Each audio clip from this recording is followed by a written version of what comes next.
Hi everyone, I'm honored to be here amongst great reviewers and also the best audience one can ever have, students. Not long ago, I was a student myself, thinking of creativity, thinking of questions, and I thought creativity was the only way I could channel myself and understand myself better. I studied in an environment which was rewarding excellence in technology, but I think my thinking was very outlandish back in 2012. So I channeled and opened a brand called Bloni, where we thought of understanding new materiality, new ways of thinking, of how we can lead fashion and clothing in general. Um, like for me, role of subconscious is the biggest deal in fashion and how we think. When I thought of human form in general, I thought about like how human bodies function with two hands and two legs. But what if our ways was different? The way we walked were different. And the idea of subconscious came into my mind, where I think when we think about design, we talk about, clothing, or fashion. We talk about clothing, but fashion and design were two different terminologies put together to channel thoughts of what variability could be. And that questioned me so much that I kept on thinking about newer forms and newer ways to go beyond in my life. And when it comes to a single thought, when you talk about fluidity in general, fluidity when it comes to idea, it's about shape shifting. And when things could shape shift to an idea where the landfills are only forming because the usage is reduced of a product when it's not shifting into any other usability factor.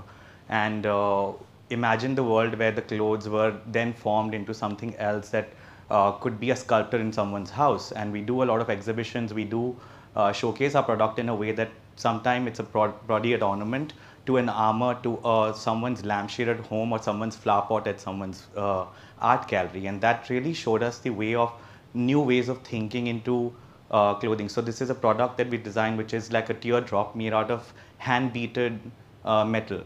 And hand beating of metal in India has been there since forever. And but the idea was it was never used in terms of how fashion could transcend it. And we designed this armor where we showcase this product on a model as you see, and the moment this is worn on say a Met Gala or an event which is supposed to be for 10 minutes, and what do you do with that product? And we came to a being where we product needs to be thought into a way where it could be transcend into a product of art. And like how 3D is coming in and then AI is coming in, how we need to intertwine different technologies together to form a product where we do not think about fabric as textile and textile as cloth, and we talk about material that fabric could be anything to make a product to be worn. And craft and technology is something that I really, really admire, that can intertwine to bring out the new ways of fashion. Now, when I started the brand in 2017, I always take like small breaks before I design a collection.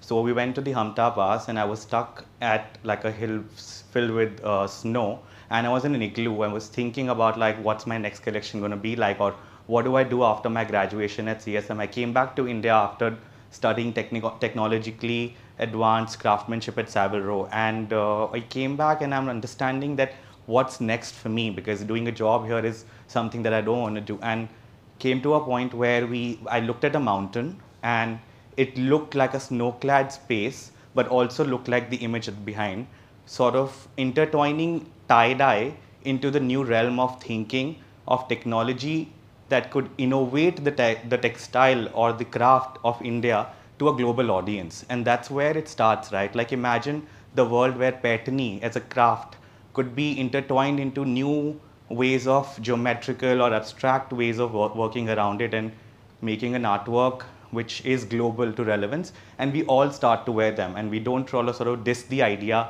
of, oh, it looks too floral or it looks too Indianized and tacky and all of that, and it sort of complements today's aesthetic.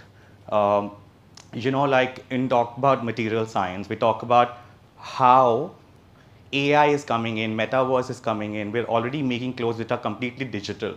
And what if we start feeling redundant? What if the cottons of the world start feeling redundant to us? So we started working on textiles which were thermochromatic. So when I think about thermochromatic textiles, we think about changing color of the material when you're wearing.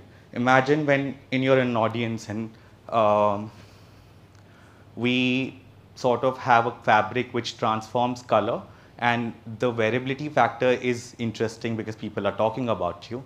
The idea is when you say, for example, in Dubai, you're transiting from one city to other, you want to feel cold and you want to feel warm. So the idea is that clothes and classics have to evolve. We call it a t-shirt back in the day, but that today the t-shirt has to evolve in a way that it forms different meanings in the future, where I could feel cold in the same product and feel warm in the same product. So similarly, the product that you see here, it looks completely white in what do you call summer. So because you want to feel white, you want to feel light, you want to feel like the color should also deliver what you really need. And when it comes to really hot weathers, it becomes completely white. So the idea is that fashion has to sort of evolve to today's needs. And when we talk about reflective material, I think about how I can bring out that energy, that light can also become a major aspect of fashion, of clothing. So this material that you see around here, we play around with it a lot. So now imagining a sari, which is a great product that I feel like when people ask me, Akshat, why do you make saris in your brand? Because your brand is very unconventional. But I feel like that the product is so evolved that it's a 6 yard that you can drape around into 1,000 ways. And today a man or a woman or another gender could reform it in different ways, but what if it changes the way it looks? When it comes to material of fashion or material in design, we end up using denims which are completely hand woven, because denim is something that we have been using from ages ago. But have we thought about like what it does? But what if it transformed the energy into making a textile which is completely hand woven by the artisans of India, but still is a global fabric that everybody would need forever, in terms of using metal as a craft that we talk about bidri, we talk about hand beaten, we talk about so many crafts that exist here, but we don't really evolve them in the idea of usage in terms of rubber. Now, natural rubber, rubber is the biggest resource in India. India is the biggest resource of rubber, but have we used it in the full extent in clothing? No, we haven't. So the idea was to sort of understanding what could be the future fabrics. Now the center below image is basically a stainless steel mesh. We basically created a textile which is basically inspired by my subconscious of jalis we've had all throughout our lives in our houses and windows. But what if we transform that material in such a thin manner that it becomes a wearable product? Now it is airy, it is something that is regenerative. You could melt it across multiple times and use it. So the idea was understanding where we can lead with fashion. We have started using actual gemstones and rhinestones which have been on our planet since forever. And I keep thinking in my subconscious that why did really the crystal caves belong here? What is the purpose of them? And it came to an answer that I don't really need to make a Swarovski used product to embroider a couture outfit.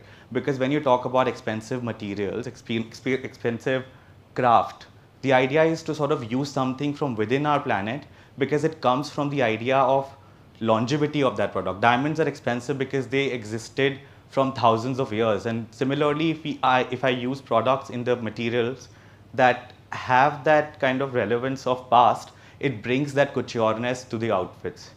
You know, like deleting the gender is something that I really talk about when I talk about fashion.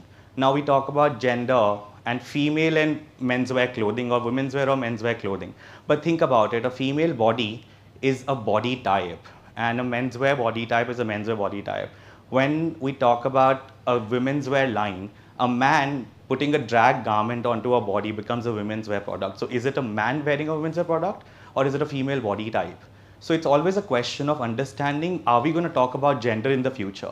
When there are so many LGBTQA++ is going on and it's never ending, how can we sort of understand that in the future, we're not talking about gender, we're talking about just clothes, or we're talking about coverage, we're talking about how we perceive ourselves, so we don't really box ourselves in the future. A lot of times people come and tell me that, Akshat, you're presenting at fashion weeks abroad, so you're boxing yourself as geographical locations, but it's not my era that I'm born here. I'm proud to be here, but I want to be known as a designer geographically located here, without understanding that what is my gender, which gender am I feeding onto, and basically making the whole business aspect of it boxing into different categories. We recently came up with this rectangular waisted trouser, which basically was an imagination. What if a lot of sizes could fit into one particular product? So this particular product that you see here is a rectangular waist trouser which is made out of panels. So it's zero waste, made it in recycled materials. So it's cut panels wearing a product that's a very petite woman standing in the center wearing the same product, and it's the same trouser across, and different body types are wearing that. It's a gender neutral product which is cut in zero waste, and hence brings the solution of the future, that what if everybody could think like that and create solutions for the future where we reduce the carbon footprint, reduce the material use, and still cater to a lot many audience, you know. And imagine one trouser fitting all of you here, and that would be the answer for future. And that's where we talk about like fashion being the second biggest pollutant, but then that's something that we all collectively need to think about so that we have a better future, and not dissing the idea that hey, sustainability or ethical fashion, but everything has an answer when we start to think like that. When it comes to, you know, material use, we always end up thinking about like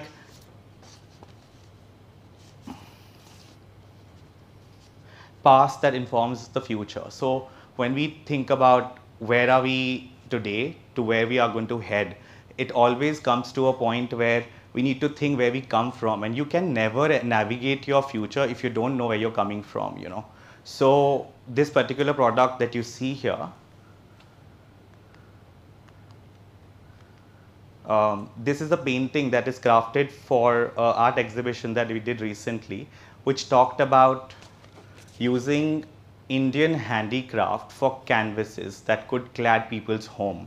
And the material that was used was hand-woven canvas, and we embroidered that particular product with earth stones. Now, creating something for the future obviously is risky, but you always have to trust and take the leap of faith, right?